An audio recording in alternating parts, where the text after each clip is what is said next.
Mister Gallo, è terminata la sfida contro il 3M Calcio a 5, 0-4 risultato. Partiamo subito da una domanda un po' scottante. Quanto è mancato Salvo Davì? Tanto. Salvo è quello che in squadra è quello che fa il setto di qualità della squadra, perché il lavoro che fa lui, cioè che fa la squadra, lui lo finalizza e a noi è mancato oggi questo. Primo tempo 0-0, ci manca chi salta l'uomo e va a gol. Abbiamo delle assenze pesanti, però la squadra non ha demeritato.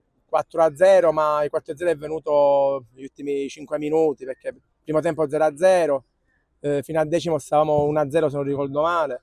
E ciò è questo, quando non fai gol la partita è sempre tirata, ma ripeto, noi stiamo facendo il nostro in tutto questo, è il nostro campionato, da neopromossa la salvezza è sempre il nostro obiettivo, però peccato perché a squadra completa ce la saremmo giocata ancora meglio.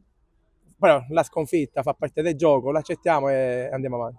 Parliamo un po' di giovani, perché oggi tra i pali Mulè ha fatto una prestazione sontuosa nei 4 gol, avrebbe potuto fare veramente poco. Come l'ha visto? E poi un piccolo giudizio su Jeremy Catalano, perché è entrato all'ultimo minuto, ma ha fatto vedere un'azione con tanta personalità.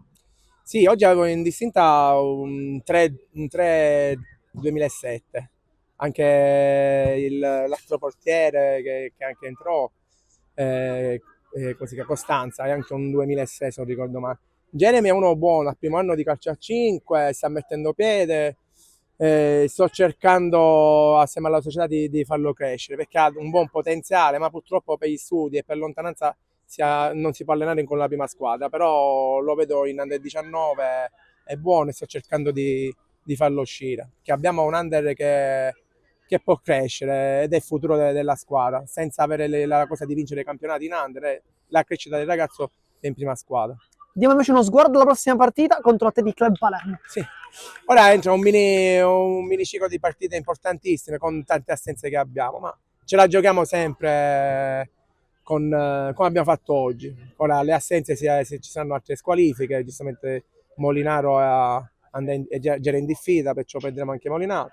Ma va bene così, dico, affronteremo questa partita pure con massimo di impegno.